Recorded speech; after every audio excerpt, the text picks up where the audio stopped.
Hello दोस्तों, नमस्कार। मैं अखिलेश कुमार अपने यूट्यूब चैनल स्टडी बेस में आप लोगों का स्वागत करता हूं कि हम लोग जो ताम्रपाषाण को देख रहे थे, ताम्रपाषाण काल संस्कृति को हम लोग आहार संस्कृति को देख चुके थे और वो बीच में वीडियो रुक गई थी कि टेक्निकल गड़बड़ी आ गई थी।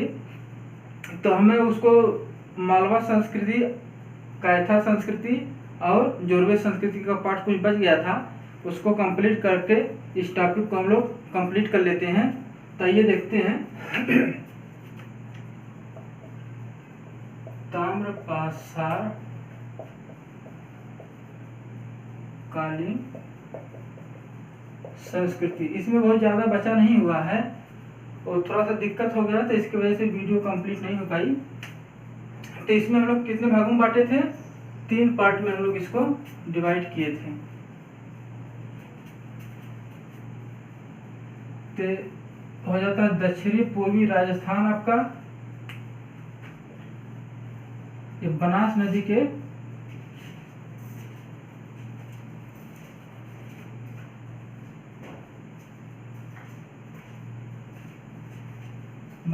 के तट पर, यहाँ पर हम लोग देखेंगे कौन सी आहार संस्कृति, जिसको हम लोग इसको कल पढ़ चुके थे। तो अगर हम लोग इसको देखें, इसको हम लोग 3 पार्ट में बांट दिए थे। एक आपका हो गया था आहार, हो गया था एक आपका हो गया था गणेश्वर, इसी में हम ले लेते हैं गिलुंद को भी, और एक होगा बालाथल। तो यहाँ तक हम लोग पढ़ चुके थे। हम यहाँ पर शुरू किए थे, ये पश्चिमी मध्य प्रदेश में हम लोग देखते हैं नर्मदा नदी के तट पर।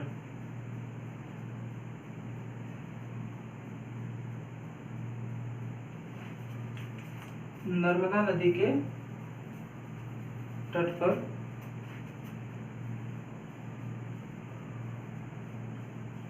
नर्मदा नदी के तट पर कौन सी संस्कृति हम बताए थे? यहाँ पर 2 संस्कृति का विकास होता है। ठीक, पहला आपका हो जाता है मालवा संस्कृति, मालवा संस्कृति। दूसरा आपका हो जाता है कायथा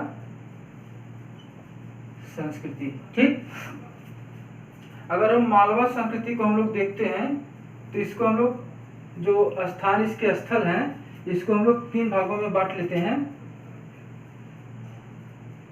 नंबर 1 आपका मालवा ही हो जाता है, और मालवा के नाम पर ही ये मालवा संस्कृति का नाम यहाँ पर पड़ा।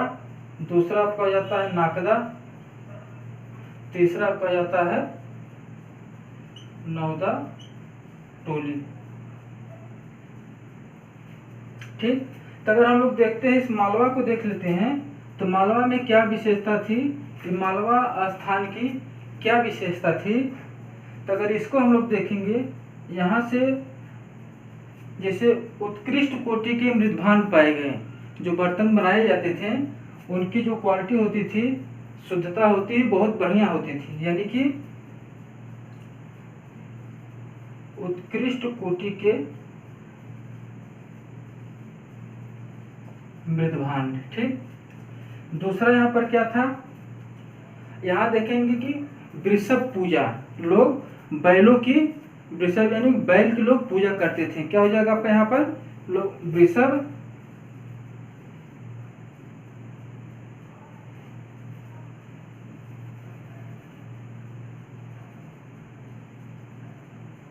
अरे यार,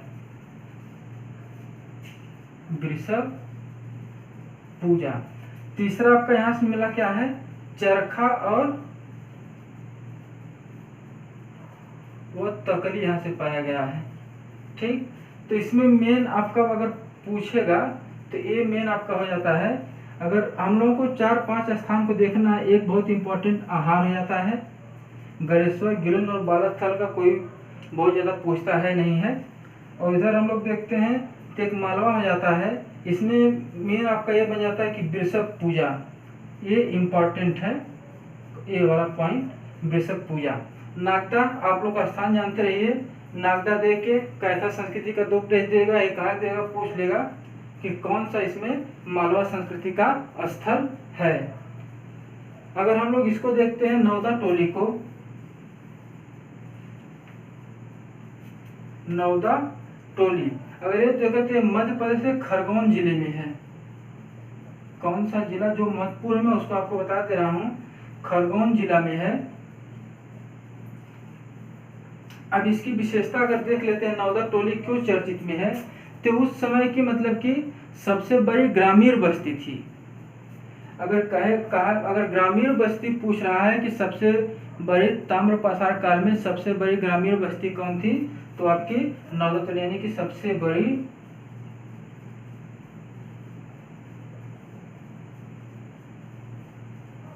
ग्रामीण बस्ती थी। ठीक, अगर इसमें देखा जाए तो अगर अनाजों के रूप में अगर इसको देखेंगे तो भारत में, पूरे भारत में सर्वाधिक अनाजों की किस्म कहाँ पाई गई है, नौदा टोली में। तो यहाँ पर विभिन्न प्रकार के किस्म पाई गई है अनाजों की, यानी कि हो गया पूरे भारत में सर्वाधिक अनाजों की किस्म कहाँ से पाई गई है, तो नौदा टोली से। अगर अनाजों की किस्म के हम लोग देखेंगे, उड़द हो गया, मूंग हो गया, मसूर हो गया, चना हो गया, मटर हो गया, ये सब किस्में जो थी ये और स्थलों पर नहीं, सबसे ज़्यादा पाया गया तो नौदा टोली से ही पाया गया है। तो इसकी मेन में इसको लिख देते हैं, अगर आप लोग लिखना चाहें तो मूंग हो गया, उड़द हो गया, मसूर हो गया, मटर हो गया, चना हो गया, इन सभी और इत्यादि, इसमें गेहूं, चावल और जौ, ये सब तो आम मतलब कि हर जगह से मिलते रहते थे। ठीक, तो अगर हम लोग कैथा संस्कृति को देखते हैं तो यहाँ से भी हम लोग 2 स्थलों को ले लेते हैं। एक हो जाता है एरर, एक हो जाता है आपका उज्जैनी। इनका ज़्यादा कोई महत्व नहीं है, बस आप इन स्थानों को जानते रहिए। अब देखिए अभी तक हम लोग जहाँ तक पढ़े हैं तो इसमें कितने स्थान महत्वपूर्ण हो गए, एक आहार स्थान आपका महत्वपूर्ण हो गया, ये भी मोस्ट इम्पॉर्टेंट है। ठीक, जो देखना उसको बता देते हैं, ये भी मालवा, ये तो बहुत वेरी वेरी मोस्ट इम्पॉर्टेंट है, वेरी मोस्ट इम्पॉर्टेंट नौदा टोली। तो अगर हम लोग अब आते हैं यहाँ पर का पश्चिमी महाराष्ट्र में, पश्चिमी महाराष्ट्र में हम लोग देखेंगे तो यहाँ पर गोदावरी नदी के तट पर एक संस्कृति विकसित होती है। कौन सी, गोदावरी नदी के तट पर। तब इसके लिए तब हम लोग कौन सी संस्कृति को देखेंगे, जोरवे संस्कृति, जोरवे संस्कृति, ये महाराष्ट्र में पाई गई जोरवे संस्कृति। अगर इसके हम स्थलों को देख लेते हैं तो इसमें भी आपको 2 स्थल बहुत महत्वपूर्ण हैं जिसको हमको विशेष रूप से ध्यान देके पढ़ना है। नंबर 1 हो जाता है दायमाबाद, दायमाबाद। दूसरा आपका हो जाता है यहाँ पर इनाम गांव, कहीं कहीं इमाम गांव हो जाता है या इनाम गांव हो जाएगा। तीसरा आपका हो जाता है नासिक, एक और आपका हो जाता है सोनगांव। ठीक, इसका एक और प्लेस आपको छूट रहा है,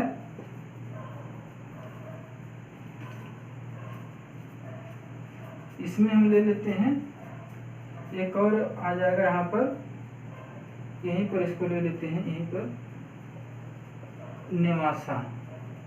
इन दोनों का मैप में हम बता देंगे, लेकिन ए वाला जो है ए इम्पोर्टेंट आपके लिए है, ए इम्पोर्टेंट है और ए इम्पोर्टेंट है।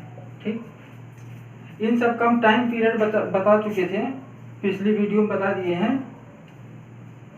ठीक, अगर देखना है तो इसको मैं फिर से बता देता हूँ। आहार संस्कृति का टाइम पीरियड देखें 2000 BC से 1400 BC, मालवा किया जाता है आपका 1700 BC से 1200 BC, कैथा आपकी हो जाती है 2000 BC से 1800 BC, आपका जोरवे हो जाती है आपका 1400 BC से 700 BC। पूछता नहीं है, लेकिन अब यहाँ से पूछ देता है कि कौन सी संस्कृति सबसे पुरानी संस्कृति है। तो इसमें क्या आ जाएगी, कैथा, उसके बाद क्या आ जाएगी, आहार, उसके बाद क्या आ जाएगी, मालवा, और उसके बाद जोरवे। अगर एक क्रम में पूछ दिया जाए तो कैथा, आहार, मालवा और जोरवे। अगर दैमाबाद हम लोग देखते हैं, ये अहमदनगर जिले में है, अहमदनगर जिला है महाराष्ट्र का। और यहाँ से सबसे महत्वपूर्ण जो है, यहीं से ही कांसे का रथ मिला है, कांसे का रथ। मोस्ट इम्पोर्टेंट है, हर एग्जाम में पूछा जाता है, मोस्ट इम्पोर्टेंट, इसको आप लोग लिख लीजिए कि हमेशा पूछा जाता है किसी न किसी में कांसे का रथ कहाँ से प्राप्त हुआ है, तो आपका हुआ है दैमाबाद से। और यहाँ पर अगर हम लोग देख लेते हैं तो पशुपालन एवं कृषि के साक्ष्य मिले हैं, कृषि के साक्ष्य मिले हैं। अगर पशुपालन में देखा जाए तो यहाँ पर आपको भेड़ मिल गया, बकरी मिल गया, भैंस मिल गई, सुअर मिल गया, इन सब जानवरों के यहाँ पर साक्ष्य मिले हैं। यहाँ पर लोग ऊँट से भी परिचित थे, लेकिन अगर पूछ लिया जाए, पूछता एक प्रश्न ये बनता है कि यहाँ पर लोग घोड़े से परिचित थे कि नहीं थे, तो यहाँ का आपको उत्तर आपका जाता है ये लोग घोड़े से परिचित नहीं थे, यानी कि घोड़े से परिचित नहीं थे। इमाम गांव को अगर हम लोग देखते हैं, इमाम गांव, इसकी सबसे बड़ी विशेषता क्या है कि ये जो ताम्रपाषाण कालीन सबसे बड़ी किलेबंद बस्ती थी। क्या थी? ताम्रपाषाण काल की, ताम्रपाषाण कालीन सबसे बड़ी किलेबंद बस्ती। अगर पूछ लिया, जब पूछता है सबसे बड़ी किलेबंद बस्ती कौन थी, तो इनाम गांव हो जाएगा। अगर पूछ लिया जाए सबसे बड़ी ग्रामीण बस्ती क्या थी, तो नौदा टोली आपका हो जाता है। अगर इसका आप लोग एक बार स्क्रीनशॉट लीजिए, एक स्थान और बच रहा है हाँ, और यहाँ इनाम गांव से एक और आप लोग देख लीजिए, यहाँ से वर्ग विभाजन प्रारंभ होता है, यानी कि समाज का विभाजन की शुरुआत कहाँ से होती है, तो इनाम गांव में उसके साक्ष्य मिले हैं। तो वर्ग विभाजन के साक्ष्य, अगर इसमें देखा जाए वर्ग विभाजन कैसे होता था, जब हम लोग पढ़े थे ये निम्न पाषाण काल, नव पाषाण काल जब हम लोग पढ़े थे, तो उसमें देखते हैं कि मुखिया का विकास होता है, मुखिया तंत्र का विकास होता है। तो यहाँ पर आते आते मुखिया अपने आप को ज़्यादा श्रेष्ठ समझने लगते हैं, तो अपना मतलब कि घरों की बनावट और घरों की दूरी, मजदूर वर्ग या जो ग्रामीण वर्ग के लोग थे, गरीब किसान थे, उनसे अलग कर लेता है, अपने मकानों को आयताकार बनाने लगता है। और ये मजदूर वर्ग का जो मकान होता है गोलाकार होता है, लोग खरपतवार छप्पर लगा के अपना जीवन है, वहाँ से वर्ग विभाजन का यहाँ से प्रमाण मिलता है। इतना हो गया। तो निवासा आपका यहाँ बच रहा है, यहाँ लिख देते हैं निवासा, आप लोग देख लीजिएगा। निवासा से कपास और पटसन के साक्ष्य, ठीक, क्या मिला है, कपास और पटसन के साक्ष्य कहाँ से मिला है, तो आपका निवासा से मिला है। आप लोग इसका एक बार स्क्रीनशॉट ले लीजिए, तो फिर हम लोग इसकी विशेषता को जल्दी जल्दी देख के इस चैप्टर को हम लोग समराइज कर देते हैं। इसका आप लोग स्क्रीनशॉट ले लीजिए, ठीक है।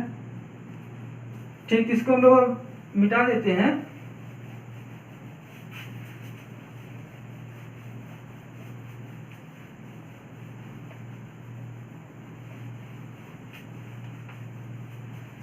तो विशेषता में हम ज़्यादा कुछ नहीं देखेंगे। यहाँ पर कैसी इनकी अर्थव्यवस्था थी, कैसा समाज था, शिशु महिला की स्थिति क्या थी, और ग्रामीण थी कि नगरीय सभ्यता थी, यही सब है। मैक्सिमम इसमें बता चुका हूँ, तो आप लोगों को बहुत अच्छे से समझ में आ जाएगा इसमें क्या क्या है। अभी देखिए वहाँ से इमाम बताए वर्ग विभाजन, ये भी उसकी विशेषता ही है कि वर्ग विभाजन यहाँ पर पाया जाने लगा। ठीक, तो देख लेते हैं ताम्र पाषाण कालीन संस्कृति। ठीक, तो इसकी हम लोग क्या देख लेते हैं, विशेषता। जल्दी जल्दी सोचिए आप लोगों का विशेषता क्या क्या बनेगी। सबसे पहले तो क्या थी, ग्रामीण सभ्यता थी। क्या ग्रामीण सभ्यता थी। ठीक, अब यहाँ पर जो मकान की बनावट देखेंगे तो आयताकार और गोलाकार,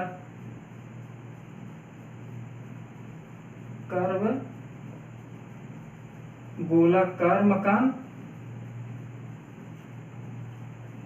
और ये किससे बनते थे, कच्ची ईंटों से। ठीक, पक्की ईंटों का प्रयोग नहीं। आप लोग देख लीजिए, पक्की नहीं, कच्ची ईंटों का प्रयोग। यहाँ मातृदेवी एवं वृषभ पूजा। क्या, मातृदेवी और वृषभ की पूजा लोग करते थे। किसकी पूजा करते थे, मातृदेवी और वृषभ की। इनकी अर्थव्यवस्था ग्रामीण अर्थव्यवस्था थी। अर्थव्यवस्था कैसी थी, अर्थव्यवस्था भी इनकी क्या थी, ग्रामीण थी। यहाँ पर वर्ग समाज का विभाजन प्रारंभ हो गया। क्या हो गया, समाज का विभाजन प्रारंभ। और यहाँ पर शिशु मृत्यु दर सबसे बड़ी देखिए विशेषता क्या है, यहाँ पर शिशु मृत्यु दर बहुत ज्यादा थी। शिशु मृत्यु दर सर्वाधिक थी। इसके साक्ष्य कहाँ से मिलते हैं, पश्चिमी महाराष्ट्र में जोरवे संस्कृति में ही शिशु मृत्यु दर के साक्ष्य मिलते हैं। अब इसे मोटा मोटा और देख लेते हैं। ये लोग कुशल कारीगर थे, कुशल कारीगर थे, और भोजन को लोग पका कर खाते थे। तो ये सब हो गया मोटा मोटा आप लोगों का। यहाँ पर ये चैप्टर समाप्त होता है। अब इसमें जो आप लोगों का बचेगा, अब जैसे गरेश्वर को हम नहीं बताएं, उधर आपका जाएंगे, अब बिहार में जाएंगे, चिरांद आपका हो जाएगा, सिनवार आ जाएगा, महिषासुर आ जाएगा पश्चिम बंगाल में। ऐसे कई प्लेसेस हैं जो छोटे छोटे हैं। तो इसको हम लोग पढ़ेंगे आगे चल के, मैप के थ्रू करवा दूंगा एक वीडियो में। तो इस चैप्टर हम लोगों का पूरी तरह समाप्त हो जाएगा। और जो भी बचेगा तो इसको हम लोग क्वेश्चन को रिवीजन कर लेंगे, तो 100% यहाँ से प्रश्न गलत होने की संभावना पूरा खत्म हो जाएगी। ठीक, तो आप लोग बस इसको 1 से 2 बार वीडियो देख लीजिएगा, और चैनल को सब्सक्राइब करिए, सपोर्ट करिए थोड़ा सा, और इसको शेयर जरूर करिए। कमेंट के माध्यम से आप लोग जो भी थोड़ा सा त्रुटि अगर हो रही है, आपको लग रहा है, तो उसको सुझाव भी दीजिए, सुझाव भी आप देते रहिए। ठीक, तो बस आज के लिए बस इतना ही है। नेक्स्ट वीडियो मिलते हैं, धन्यवाद।